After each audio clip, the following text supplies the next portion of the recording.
Bien, vamos a comenzar, hermanos. ¿Qué les parece si nos preparamos? Tenemos algunos pastores, amigos nuestros de Calvary Chapel que han estado aquí por muchos años.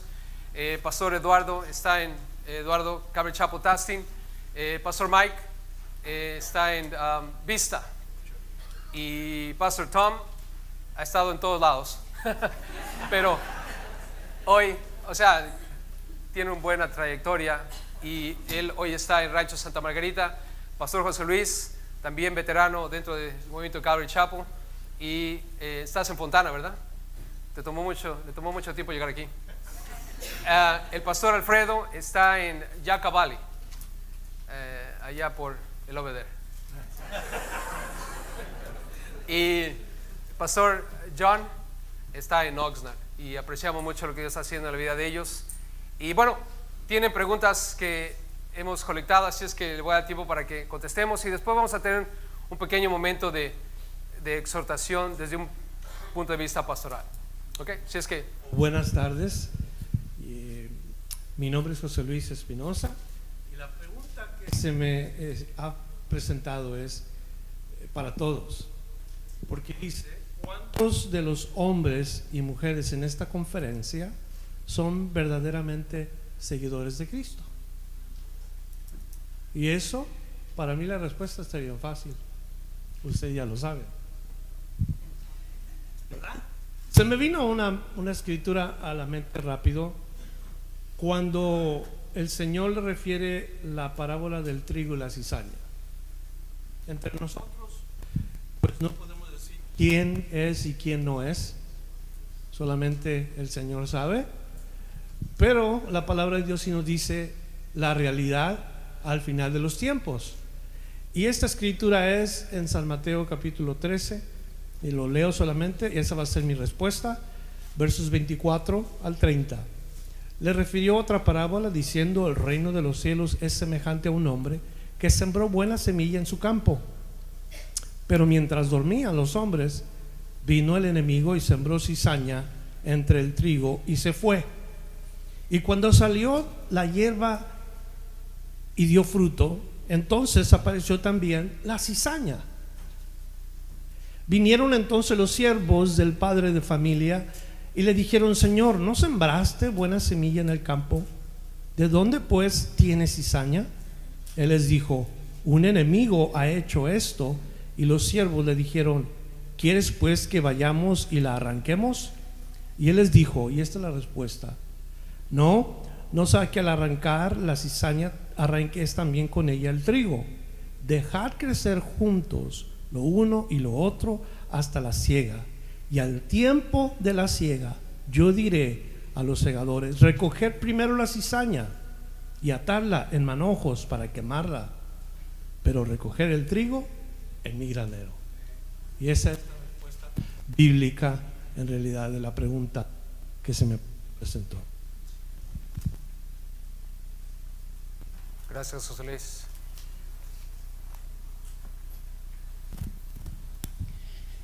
Alguien preguntó cómo definimos el crecimiento espiritual. Y creo que la mayoría de nosotros tenemos un trasfondo distinto concerniente al movimiento de Calvary, y por ende podemos tener distintas definiciones de esto, pero creo que la palabra de Dios es clara. Me encanta lo que dice el Evangelio de San Juan. Ahí Jesús dijo: y esta es la vida eterna, que te conozcan a ti, al único Dios verdadero, y a Jesucristo a quien has enviado. Entonces creo que el crecimiento espiritual, la madurez, va a llegar a nuestra vida de acuerdo a nuestra relación con Cristo. Pero creo que hay un paso más, y no solamente es teoría, porque hay personas que tienen mucho conocimiento concerniente a la palabra de Dios, pero no la ponen en práctica. Y creo que podemos agregar ahí lo que dice Santiago, que no solamente seamos oidores, sino hacedores. Entonces esa sería mi respuesta. Buenos días. A mí me tocaron dos. Voy a contestar la primera. Dice: ¿cuál es la necesidad más grande de la iglesia el día de hoy? Bueno, hay muchas necesidades en la iglesia. Para mí una de las principales necesidades en la iglesia es la oración. Sin la oración la iglesia no avanza. La oración es el oxígeno de la iglesia. Sin oración no hay poder. Si no hay oración en el púlpito, no hay oración en la banca. Si no hay oración en la banca, la iglesia prácticamente está muerta. Necesitamos orar y después de orar, seguir orando. Nos dice la Biblia, orad sin cesar. Esto no es que todo el día y noche estamos orando, pero que tenemos un espíritu de oración. Oramos por todo, por todas las necesidades, por la iglesia, por el mundo, por nuestros líderes. Siempre hay algo por qué orar. Y la oración es esencial, es indispensable para la vida de la iglesia, para nuestra vida personal, por la salvación de nuestros seres queridos en nuestra familia. Todos tenemos seres queridos que todavía no han venido a Cristo, ¿verdad? Entonces necesitamos orar. Fidelidad a la iglesia es fidelidad a Dios. Estar siempre envueltos en nuestra iglesia, apoyándola, orando, contribuyendo. Y es algo que todos necesitamos. Todas las iglesias necesitan obreros. Regularmente se dice el 20% hace el 80% y el 80% critica lo que el 20% hace. Entonces tenemos que estar envueltos. Hay tantas áreas, podría durar una hora hablando sobre esto, pero no lo voy a hacer. Pero oración, estudio de la palabra, comunión con Dios. Recuerden lo que Marta hacía. Marta trabajaba y era necesario, pero María estaba a los pies de Cristo escuchando cada palabra que salía de su boca. Necesitamos trabajar en la iglesia, pero también tenemos que pasar tiempo a los pies de Cristo. Indispensable, la oración, el estudio de la palabra, la comunión con el Señor. Y enseguida contesto la otra, que me toca el turno otra vez. Gracias. Es interesante crecer en el ministerio y contestar preguntas. Tengo ese hábito en la iglesia, tenemos un tiempo de eso y va cambiando sus formas de contestar con edad, creo, y soy agradecido a Dios que seguimos aprendiendo a través de la vida. La pregunta a mí es profundo, ¿no? Dice, ¿puede ser una persona ser salvado antes del último momento de morir, aún que esta persona nunca realmente estaba predicado directamente el Evangelio de Dios? Y la verdad, a través de los años creo que tengo dos preguntas. Tengo la pregunta a la persona, porque a mí esta pregunta viene del corazón de alguien clamando, llorando, buscando de Dios por un ser querido que se pasó. Eso es, yo veo la pregunta viniendo de este formato. Y en mi juventud yo he dicho no, pero yo creo que aprendo. Y yo recuerdo escuchando a todos mis pastores hablando de gracia, y yo de un loco quería trabajar y ser fuerte y ser soldado, pero lo más que te pasa el tiempo, lo más que tú aprendes que tu vida es de gracia. Tú no importa qué tan apasionado eres de gracia. Y que yo digo a una persona que tienes un ser herido que está muerto y tú no sabes, ¿no? Yo no sé, yo solo sé que hay gracia. Yo sé que todos han escuchado el Evangelio. Romanos me enseña que la persona que ve la creación tiene una necesidad de confesar y entender y creer en Dios a la nivel de la revelación que tienen. Entonces cuando llegamos a la día de juicio, no hay ninguna persona que pueda decir a Dios, pues yo no sabía. A un nivel vas a saber y vas a ser juzgado, y Dios va a ser justo en su forma de juzgar. Pero eso ya cuando tú dices de una persona muriendo en frente mío, que se murió sin un pastorillo, sin una familia y predicando, yo doy el ejemplo de mi abuelo, ¿no? Mi esposa oraba de noche. Yo estaba afuera del país trabajando y ella siente que se fue al cielo, pero que yo no lo vi aceptar a Cristo. Y yo peleaba con él en el inicio, eso es muchos años atrás. Y ¿qué digo a ti? No sé que en los últimos yo he tenido el beneficio de ser al lado de mucha gente muriendo. Y wow, se vale la pena, porque los últimos 30 minutos de una vida es 1000 veces diferente que la vida que vivieron. Y había visto que toda la vida está fuerte y no tiene miedo, que no necesita Dios, pero a los últimos 30 minutos dice, no, hombre, Tomás, oras por mí.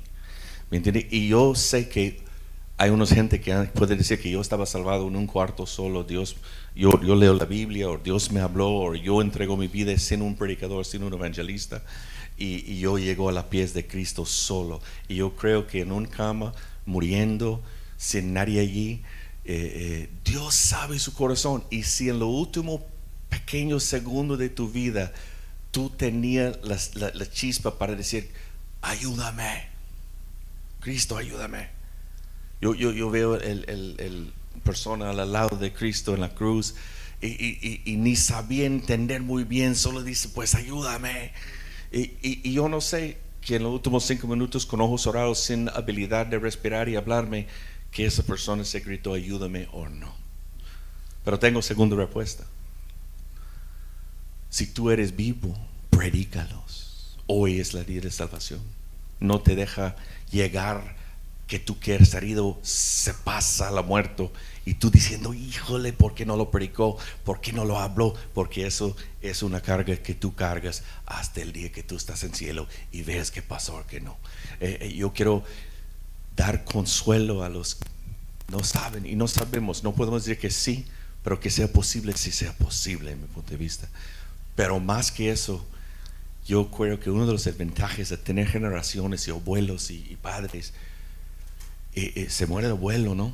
Realmente murió mi bisabuelo y no me tocó, pues son viejitos, ¿no?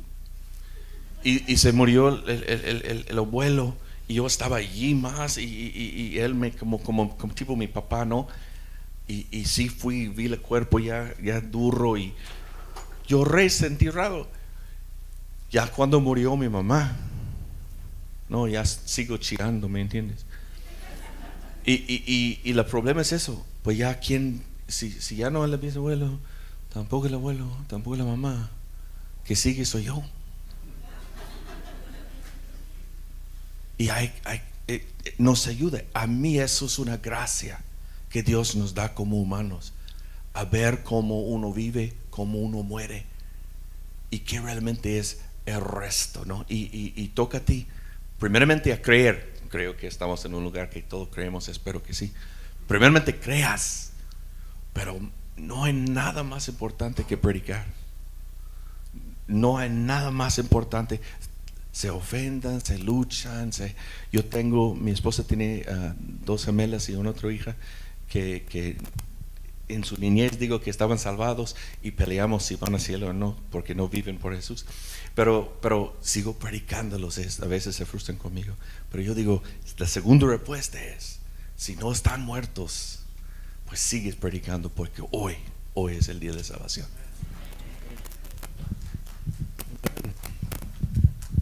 Vamos a ver aquí. Bueno, a mí no me dieron una ni 2, pero 3. Yo creo que las primeras 2 preguntas tienen la misma respuesta. Las primeras 2 dice, si un judío ama a Dios y ama la palabra, pero no ha aceptado a Jesucristo como su Salvador y como su Salvador personal, pero ama a Dios y al Hijo como lo amaba el rey David, ¿es salvo o no? Y la segunda pregunta es esta: Dios tiene su remanente, pero si creen como David, ¿qué pasa con ellos cuando mueren? Las primeras 2 preguntas yo creo que tienen la misma respuesta. ¿Se acuerdan lo que había dicho el Señor Jesús? El Señor Jesús en el Evangelio. Come on, David, let's get some.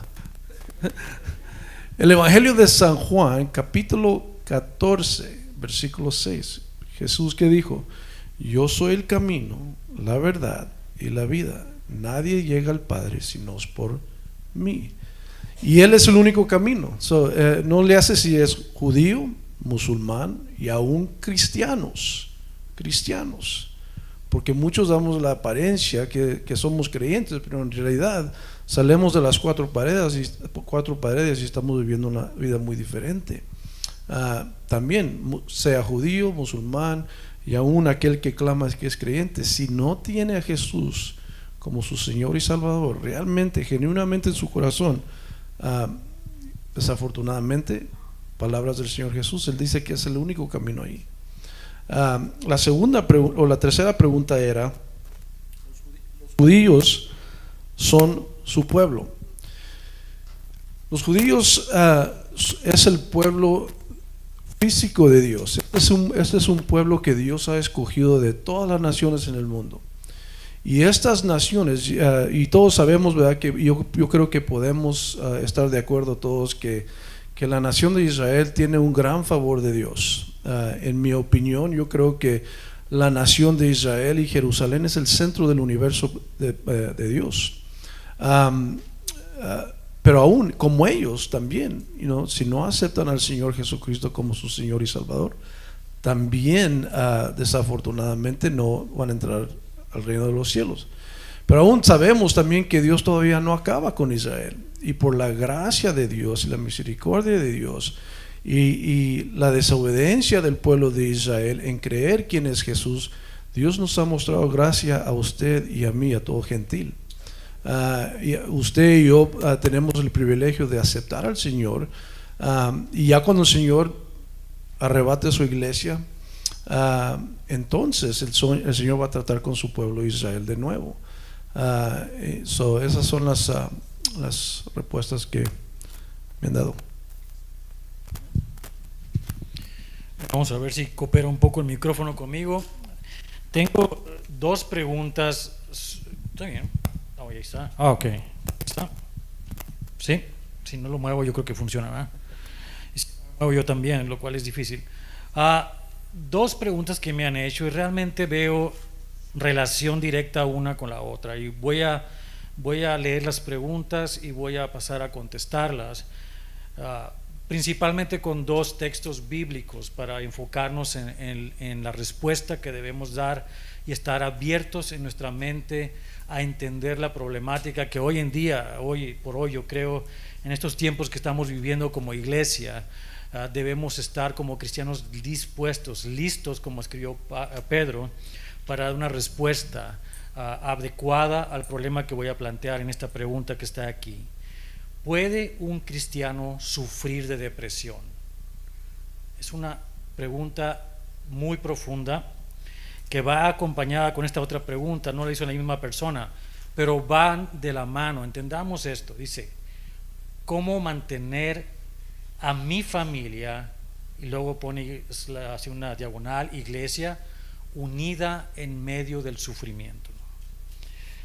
Ambas preguntas tienen razón de ser en cuestiones de medida, como tal vez el imperativo más grande en las respuestas que buscamos dar los pastores a la iglesia en general. Y cada vez que nosotros también tenemos un pastor perspective, que nos juntamos a tomar un café, esta pregunta se repite. El contexto de las preguntas tiene que ver con lo que Pastor David habló hace unos momentos en cuanto al sufrimiento.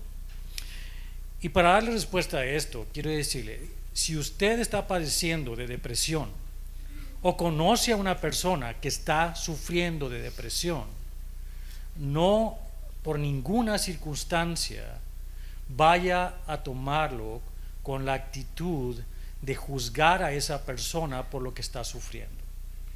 Si usted le está dando consejo a esa persona, si usted es pariente de esa persona, no vaya usted a juzgarle de falto de fe. Jamás haga eso. Eso va a empujar a la persona a detonar en su mente algo que usted no quiere desencadenar. La depresión tiene varias connotaciones y varios orígenes que pueden desencadenarlo en una persona. Puede ser desde origen químico en el cerebro, un desbalance que puede ser corregido a través de medicación correcta. Puede ser también una situación de formación desde nuestra propia niñez, de cómo fuimos formados y cómo reaccionamos a los diversos factores que afectan nuestra vida, como el trabajo, la presión en la familia, los compañeros de trabajo. La manera en que cada persona contesta o reacciona a este tipo de estímulos externos tiene mucho que ver cómo fuimos formados. Así que tampoco castigue a una persona ni juzgue por su manera de reaccionar ante estas situaciones. El sufrimiento es igual. Tendemos a juzgar a las personas que están sufriendo en la iglesia y decimos qué poca fe tienes, que no sabes que está en el cielo, que no. Y queremos de alguna manera decir tu sufrimiento no es genuino porque eres cristiano. Tu depresión no es genuina porque eres cristiano. No puedes pasar por ello. Bien, quisiera darle un par de ejemplos bíblicos. El primero no lo voy a sacar de la escritura textualmente, pero todo lo hemos escuchado de alguna manera. Todos lo hemos sabido de Moisés. Qué gran hombre, qué gran líder, ¿no es cierto? Moisés sacó a toda una nación, la rescató de Egipto con mano dura y ahí los lleva por el desierto. Y sí o no, cada vez que el pueblo murmuraba, Moisés iba y lloraba con el Señor, le decía: mátame, Señor, ya no quiero este pueblo, mátame, ya no quiero vivir más. Un hombre en depresión constante. Veo el otro caso que quiero leer, es en la segunda carta a los Corintios. Una persona que sufrió grandemente, como estaba diciendo el pastor David también, por el mensaje del evangelio. Me refiero al apóstol Pablo, y escribió de esta manera acerca de sus vivencias. Dice: yo más, en trabajos más abundante, en azotes sin número, en cárceles más, en peligros de muerte muchas veces. De los judíos 5 veces he recibido 40 azotes menos 1. 3 veces he sido azotado con varas, 1 vez apedreado, 3 veces he padecido naufragio. 1 noche y 1 día he estado como náufrago en alta mar. En caminos muchas veces, en peligros de ríos, en peligros de ladrones, peligros de los de mi nación, peligros de los gentiles, peligros en la ciudad, peligros en el desierto, peligros en el mar, peligros entre falsos hermanos, en trabajo y fatiga, en muchos desvelos, en hambre y sed, en muchos ayunos, en frío y en desnudez, y además de otras cosas, lo que sobre mí se agolpa cada día, la preocupación por todas las iglesias. ¿Quién enferma y yo no enfermo? ¿A quién se le hace tropezar y yo no me indigno? Pablo conocía la depresión perfectamente de primera instancia, y el sufrimiento también. Y no podemos separar una cosa de la otra, son situaciones actuales. Recientemente se me preguntó si este pastor jovencito Jerry está en el cielo o está en el infierno. Le digo una cosa: una vez salvo, siempre salvo. No dependemos nosotros de la gracia de Dios. Hay que regresar al concepto, mis hermanos, básico, fundamental de la fe. Esa fe que es capaz de mover montañas, y es o Dios es soberano sobre todas las cosas, o no es Dios. Y si Dios es soberano, Él tiene cuidado de cada detalle de lo que pasa en tu vida. Esa depresión que tú estás pasando, ese sufrimiento que estás pasando y soportando en estos momentos, tiene propósito. 3 razones vimos hace unos momentos. Yo creo que vale la pena grabar, se ha grabado este mensaje de pastor David, repetirlo una vez y otra vez. Tenemos que entender que Dios es soberano sobre nosotros, que cuando nosotros firmamos, porque lo hicimos en el corazón, este acuerdo con el Señor de tú eres mi Salvador, tú eres mi Señor, cedimos todos nuestros derechos a la autoridad de Dios que está en control de todas las cosas. Y al nosotros ceder nuestros derechos, Él va a hacer con nosotros como a Él mejor le plazca. Si le place que suframos, gloria a Dios. Si le place que tengamos una vida de color de rosa, gloria a Dios. Todo es para darle la gloria a Dios. No hay nada bajo el sol, escribió Salomón, excepto esto. Lo único es tener temor del Señor y darle gloria a Dios. Al final de cuentas, el sufrimiento y la depresión nos debe llevar a una respuesta en la cuestión más importante de la vida, que es el propósito por el cual nosotros tenemos algo dentro de nosotros, algo que nos hace movernos a buscar, encontrarnos con este Dios vivo, y es conocerlo a Él. no conocernos a nosotros. No se trata de nosotros, mis hermanos, no se trata del que está sufriendo, se trata del que permite que suframos. Se trata del que tiene gloria cada vez que nosotros caemos y nos somos levantados por Él. Se trata de ello. Job, precisamente, el libro que fue citado, al final de todo, aunque Dios no le da una respuesta a Job del por qué, Job encuentra una respuesta más profunda del preguntarle a Dios por qué va a hacer cual cosa, puesto que Dios entonces es Dios soberano sobre todas las cosas. Lo que Job entiende entonces es que ahora podemos tener una confianza de conocer a Dios, creador de todo lo que existe, cara a cara. Y escribió de esta manera: yo conozco que todo lo puedes y no hay pensamiento que se esconda de ti. ¿Quién es el que oscurece el consejo sin entendimiento? Por tanto yo hablaba lo que no entendía, cosas demasiado maravillosas para mí, yo no comprendía. Oye, te ruego y hablaré, te preguntaré y tú me enseñarás. De oídas te había oído, mas ahora mis ojos te ven. Por tanto me aborrezco y me arrepiento en polvo y ceniza.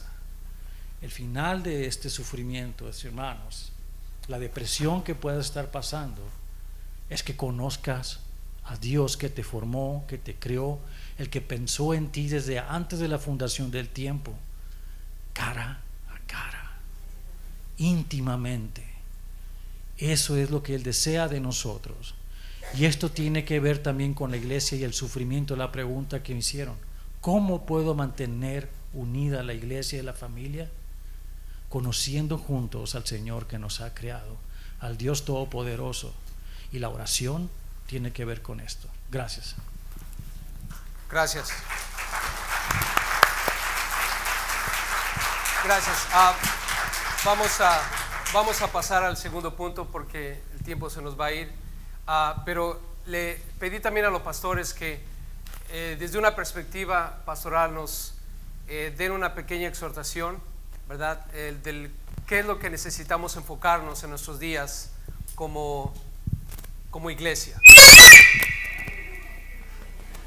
Es un llamado para que pongan atención lo que Dios va a hacer.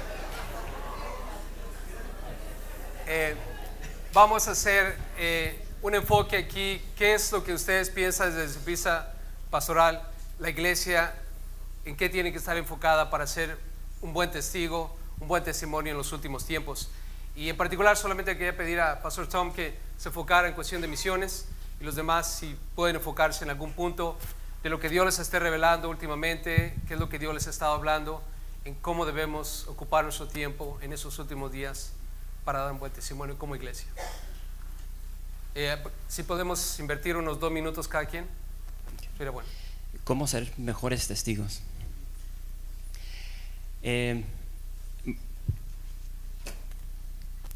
Quiero ser honesto concerniente a lo que es la vida en el ministerio. Estamos en una conferencia de pastores, de líderes, de esclavos, de siervos, y a través de los años me he dado cuenta de que el ministerio es muy sucio. Es sucio en el sentido de que hay muchos problemas. Creo que el pastor Perelli habló sobre las consecuencias de familias disfuncionales, hombres, mujeres disfuncionales, y todo eso se llega a la iglesia y de alguna manera afecta a la iglesia.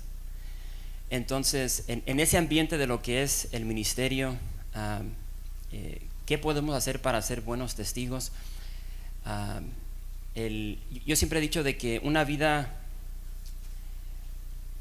una buena vida, deja retroceder, mejor lee 2 minutos, porque si no nos vamos a ir por otro rumbo. Para ser un buen testigo en estos días tienes que mantenerte asombrado de Dios,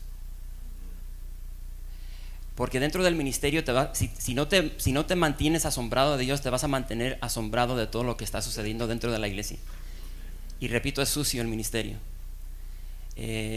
Me refiero, dentro de la iglesia te vas a topar con adulterio, fornicación, en lo que concierne, nomás para que estén una idea, en Oxnard, ahí nos hemos topado con adulterio, con fornicación, con violadores, personas del cartel, robo, asesinato, o sea, dentro de la iglesia.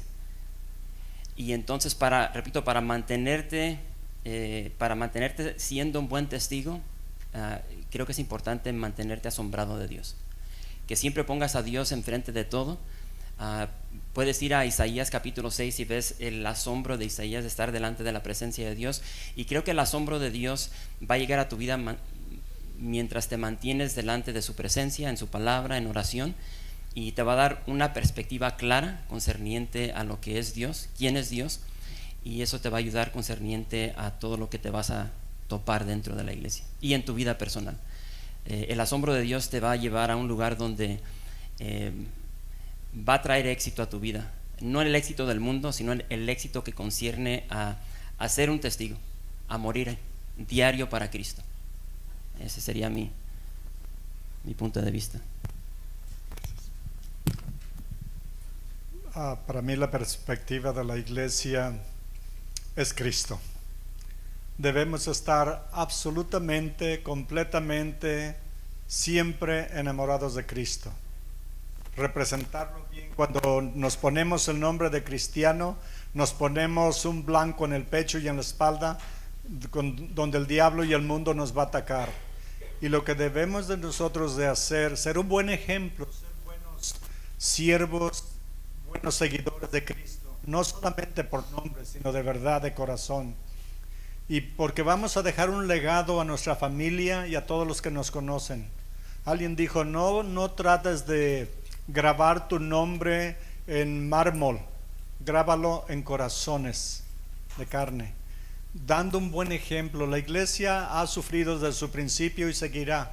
Ahorita en los tiempos que vivimos hay más persecución. En el siglo XX hubo más persecución, murieron más cristianos que en los demás 19 siglos anteriores. Y ahorita hay más de 250 millones de cristianos que están siendo perseguidos en el mundo. Pero Dios permite la persecución, como lo hemos estado escuchando, para purificar la iglesia. Y es a través del sufrimiento, de la oración, de la comunión con Cristo, en que la iglesia continúa y continuará hasta que Cristo regrese. Nosotros hemos sido puestos en este tiempo, en nuestra vida, en nuestro lugar, para representar a Cristo, servirlo con todo el corazón, amarlo más que todas las cosas. Todo lo que no sea Cristo es un ídolo. Sea tu esposo, tu esposa, o tus hijos, o tu trabajo, es un ídolo, y eso Dios lo detesta. Amarás al Señor con todo tu corazón, con toda tu alma, con todas tus fuerzas, con todo tu ser, y a tu prójimo como a ti mismo, ¿verdad? Pero a Dios debe de ser el enfoque de nuestra vida, y pasar tiempo a sus pies, y así representaremos a Cristo. Así formamos parte de la iglesia, que es el cuerpo de Cristo. Y la iglesia, como les digo, va a sufrir, pero va a seguir adelante. Y saben que no hay medallas para los que renuncian a la carrera. Yo nunca he oído de alguien que comenzó un maratón como en Boston y corrió la mitad de la carrera y le dieron su trofeo o su camisa. Solo los vencedores, y nosotros somos más que vencedores en Cristo, que nos amó, y debemos de seguir adelante representándolo bien. Y dentro de eso solamente quiero tomar unos segundos para contestar la pregunta que no tuve tiempo. ¿Es lícito para los cristianos tomar alcohol? Bueno, la Biblia dice que debemos estar llenos del Espíritu, no de espíritus. En Proverbios nos dice que el vino es, bueno, nada más les voy a leer una pequeña porción. Cuando lo encuentre.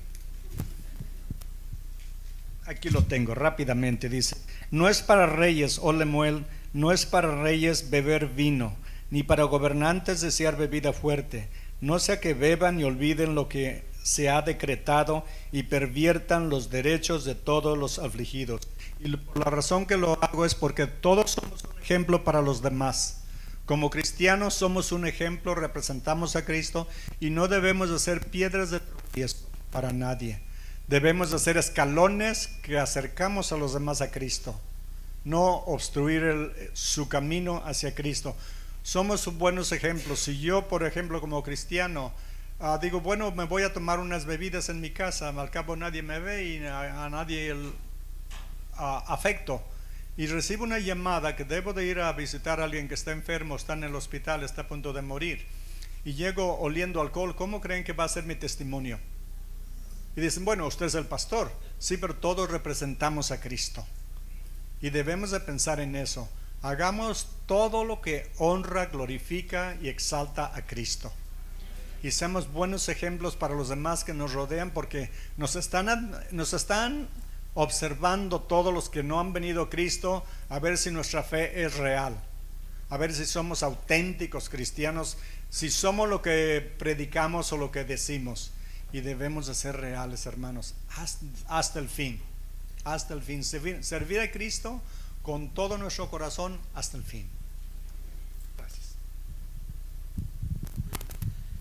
Nuestra perspectiva en sí es la que Dios nos presenta en la palabra de Dios en San Juan capítulo 21. 3 veces le pregunta Jesús a Pedro si le ama, y las 3 veces responde Pedro que lo ama. Pero hay un objetivo que Jesús le está presentando. No es Pedro, no es el trabajo, es la gente. 3 veces le responde: apacienta mis ovejas, pastorea mis ovejas, apacienta mis ovejas. Y en mi vida como servidor de Cristo, eso es lo que es para mí importante, servir a las personas. Esa es mi perspectiva y debe de ser la de todos los que estamos aquí, porque si decimos que amamos a Dios pero no podemos amar a nuestro vecino, estamos en el lugar equivocado. ¿Cómo va a decir un mexicano 2 minutos?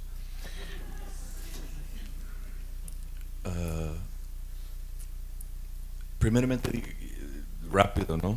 Digo, hay que buscar, hay que encontrar, hay que levantar un equipo a tu alrededor que son sacrificiales, autonegados, o hombres y mujeres de oración. Y si eres soltero, eso es que debes buscar por tu familia. Si tu equipo está mediocre, wow, qué difícil está la obra. Y hay que buscar, discipular, orar, ayunar, levantar, enseñar, entrenar, a dar ejemplo a los que, si es su esposo, sus hijos o su grupo de liderazgo o que sea. Número 2, hay que ser discípulos, hay que disciplinar, hay que llamar atención, hay que reprender, corregir, enseñar, animar, abrazar y orar con ellos. Hay que involucrarse en el proceso, que el equipo a tu alrededor, que sea su familia o su liderazgo, se mejora contigo.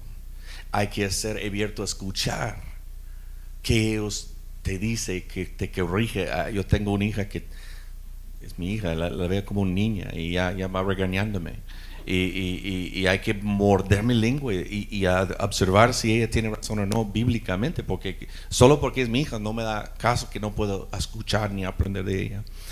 De misiones prácticas, pues yo solo te digo, tienes misión en Jerusalén, tienes misión en Judea, tienes misión en Samaria, que es México, para que no sepas, y si tienes misión a los fines del mundo, que para mí ha sido África, Uganda, Sudán, pero no me gusta esta palabra común que estás en misión, pero quiero saber qué es la misión de tu vida. ¿Qué es el plan? Dedicas, yo digo a mi gente, a diezmar económicamente la más fácil del mundo. Eso no te concluye su responsabilidad. Yo quiero un diezmo de tu tiempo. Eso que busco. Que cada miembro de la iglesia da 2 horas y 40 minutos diario al ministerio. Y si empiezas a vivir con ese diezmo de su tiempo, empiezas a ser un misionero. Olvídate de las misiones, tú eres un misionero. Jesús es el primero misionero. Tú vas a ser tal vez en esta época los últimos misioneros. ¿Qué es su misión? ¿Qué estás haciendo? En 2 minutos, te amo. Equipo de atención misionero. Si eres parte de la iglesia, forma un equipo de atención a los misioneros.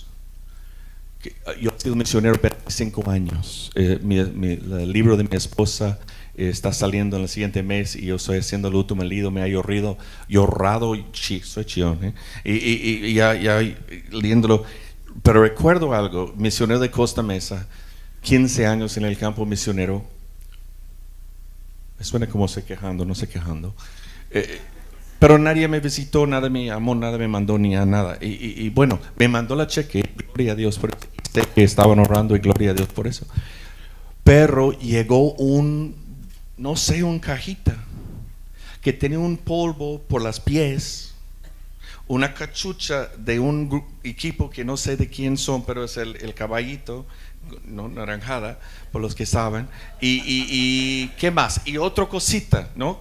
Te digo la cosa. En mi baño, en mi casa, en México, ahí está la gorra y ahí está y un perfume y ahí está la polvo, y me da más gozo entrar y ver esos 2 regalos que me mandó en 25 años de misionero por Navidad, que casi todo que pueda imaginar. Me ha dado más gozo que todo el dinero que llegaba.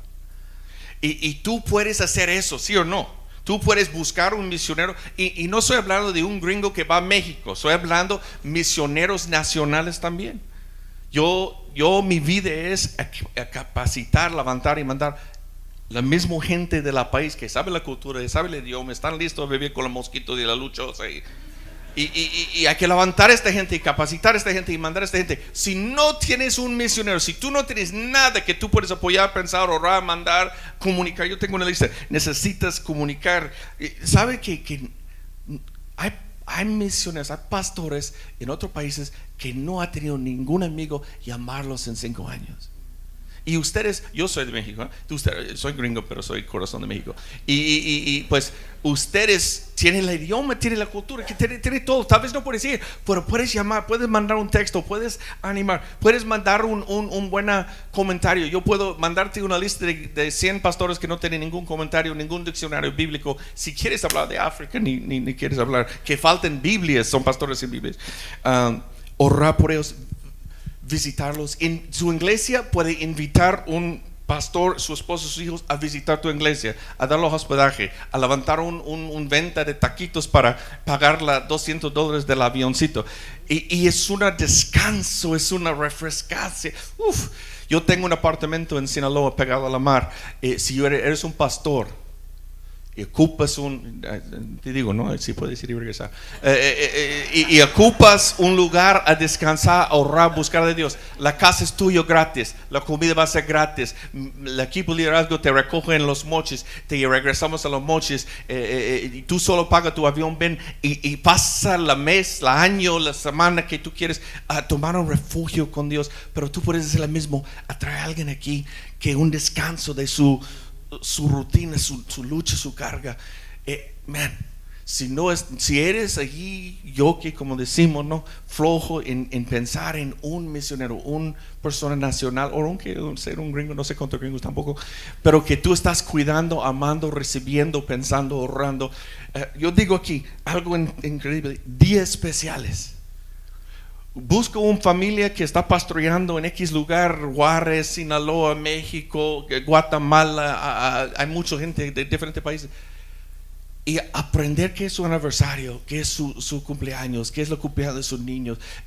¿Me entiendes? Es tan fácil, porque no estoy hablando de mandar los regalos de $100. Es un polvo, man. Yo creo que es un dollar store, ¿me entiendes? Y no es el punto, es como dice mi mamá, es el pensamiento que te vale. Y oración. Y yo te digo, y también grosero, ¿no? Por ser pastor Calvario y hablar de eso, pero 2 minutos ya voy a terminar. Mándalos dinero, vatos. Estás trabajando en Gringolandia y tienes y gastas en locuras. Y te digo la verdad, donde está tu tesoro, dice la Biblia, allí va a ser su corazón. Soy viejo, ya estoy tratando de jubilarme, que es una broma por un pastor, pero me ha invertido en unos, no sé cómo se dicen los bolsas, los stocks. ¿Cómo se dice stocks? Stocks, valores, ¿eh? Me ha invertido en, y no piense mucho, menos que te vale tu carro, pero me tengo un poquito en unos valores porque estoy tratando de ver cómo están haciendo los gringos que viven, anyway, pero ya estoy estudiando este negocio, ya cuando hay noticias de este negocio, yo soy parte de eso, ¿no? Tengo $100 de ellos. Y es el mismo cuando tú mandas economía y te llegues a ser parte de un ministerio. Tu corazón interesa, tu pasión está ahí, tu preocupación está aquí, y también tu recompensa está ahí. Dios le bendiga.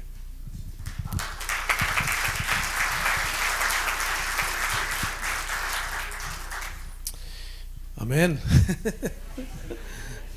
Vamos a tener que agarrar el número del hermano. Dijo gratis, ¿verdad? Los hispanos nos gusta gratis, ¿verdad? Menos el avión. Perspectiva pastoral. Una de las cosas que yo como pastor veo a la iglesia como un hospital, ¿verdad? La iglesia o un hospital, ¿a quién va a un hospital? Enfermos, ¿verdad? Enfermos, y van para que los sanen. Bueno, pues la iglesia es para mí como un hospital, y todos los que entran tienen una enfermedad, y esa enfermedad es que el pecado, y el único remedio es el Señor Jesucristo. Es el único que puede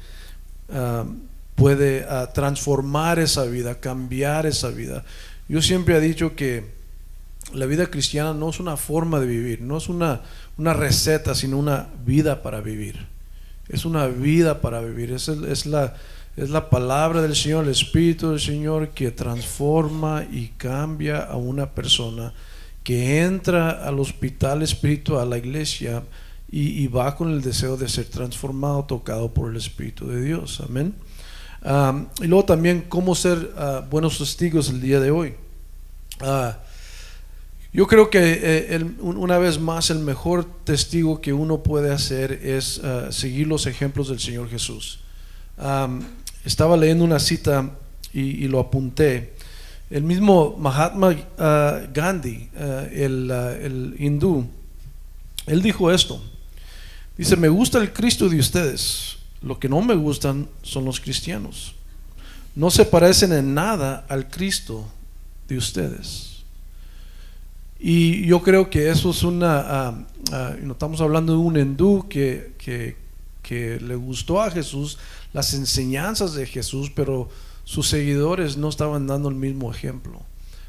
Y yo creo que para ser los mejores testigos para el Señor es seguir el ejemplo de Él y amor. Mostrar el amor. El amor es un don. Ustedes saben, en 1 Corintios capítulo 13, Pablo dedica todo un capítulo en ese tema, el don de amor. Y es algo que uno debe mostrar, un creyente debe mostrar, practicar todo el tiempo, y podemos ser buenos testigos en esa forma. Bueno, también discipular. Algunos de los hermanos estaban compartiendo discipular, tomar un tiempo, tomar tiempo con una persona,